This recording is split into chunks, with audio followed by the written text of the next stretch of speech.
Hey everybody, welcome back to our channel. So today I woke up with something on my mind that happened in my past, that there was a time I was in this dark place, and I've been on one end of the spectrum from one end of the spectrum to the other today.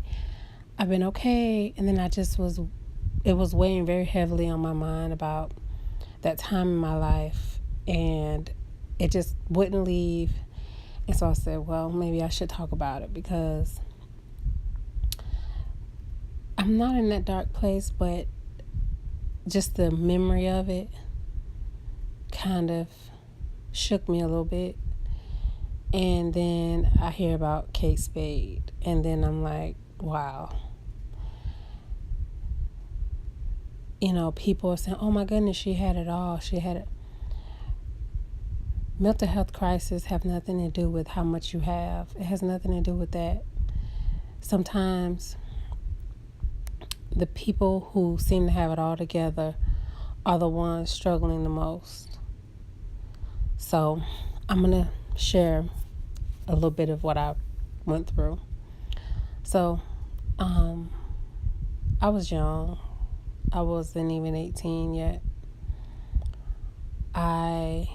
Every day I went to bed and I prayed and asked God to not let me wake up. And it was just, I really didn't want to wake up. And every day before I went to bed, I would pray and ask Him to just not let me wake up. I felt like my daughter would have been better off without me. I felt like I wanted the pain I was in the end. It's just like when you're going through things and the people who should be helping you are the ones causing the pain. It's hard. You don't know who to go to. I didn't want to go to my mama because I knew my mama was working so much. I felt like I didn't want to burden her. I didn't want to put that burden on her. But in reality, it wouldn't have been a burden because I'm her daughter. But that's the way you think. I just didn't feel like I could turn anywhere else because a lot of the people that were close to me were the ones doing all the talking, making all the rumors. It was just a difficult time for me. And what people don't realize is when you start spreading rumors about people and you're saying things about people and doing things to people, in your mind, you're thinking it ends there. But after a while, there's so much buildup on that person. Everybody has that point where they are just done. And the things that were being said were so horrible, and I won't repeat them. But it was just like every day I dealt with that. At 17 years old, I was dealing with this. And this was after something that was so horrific. And the people that should be there for you, not there for you. It becomes a part of you, and then you carry that around. You carry that hurt. You carry that guilt. You carry all these emotions that aren't even yours. You don't even have time to really deal with your own emotions because other people are dropping all of their hatred on you. And I was so young, I didn't really know how to handle that. All I wanted to do was for it to end.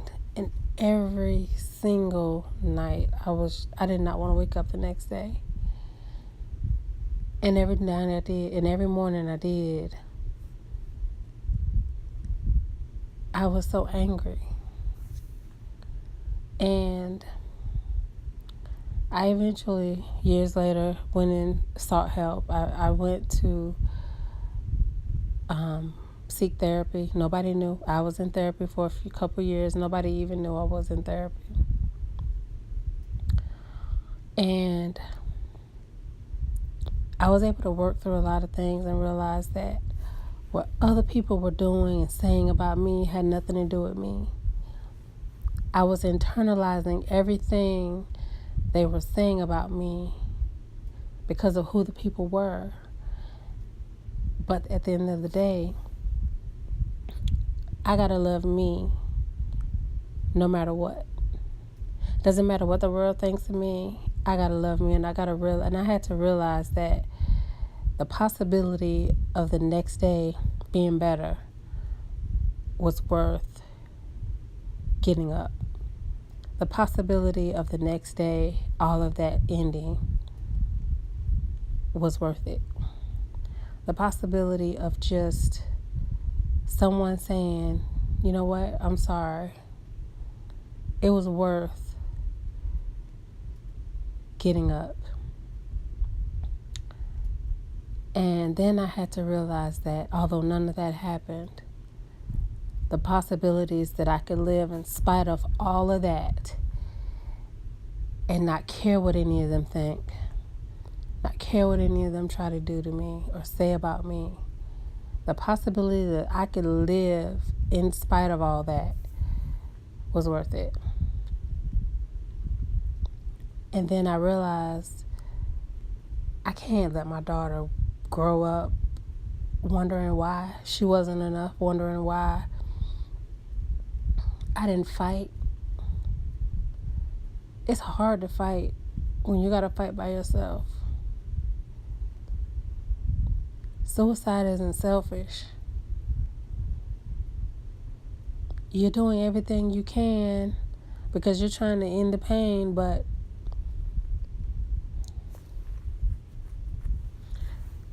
it only causes more pain. And for anyone who is feeling like it's not worth it, I'm telling you, the possibility that tomorrow all that stuff will be gone is worth living for.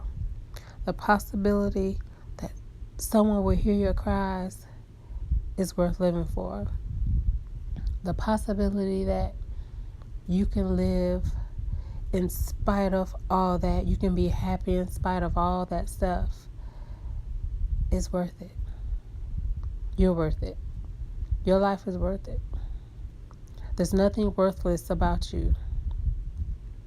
And anyone who tells you otherwise doesn't deserve your time. Just know that no matter what, your life will always be worth it.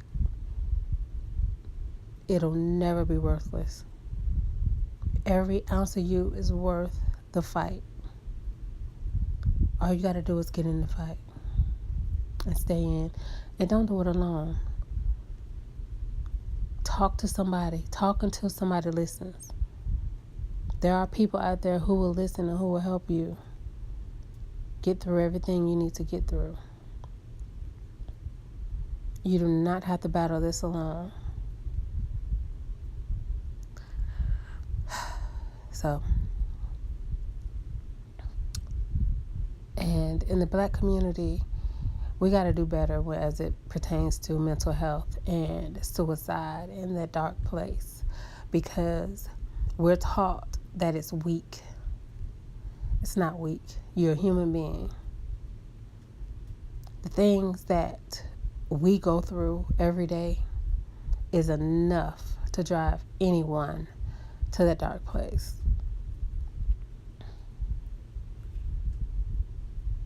Don't underestimate your strength. Don't underestimate your worth.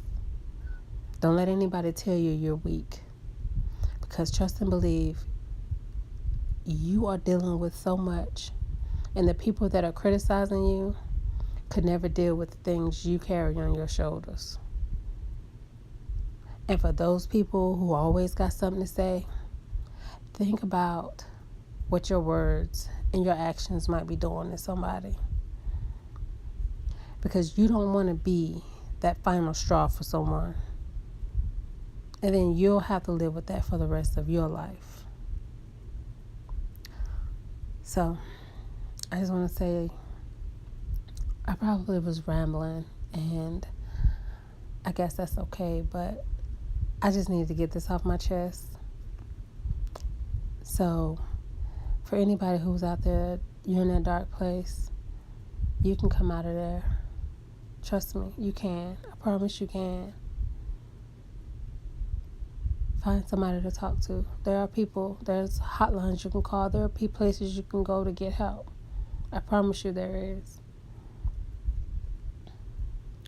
So I will talk to y'all later. Thanks for listening. I'm not on camera because I'm a mess right now. So I will talk to y'all later. Thanks so much for listening. Bye, y'all.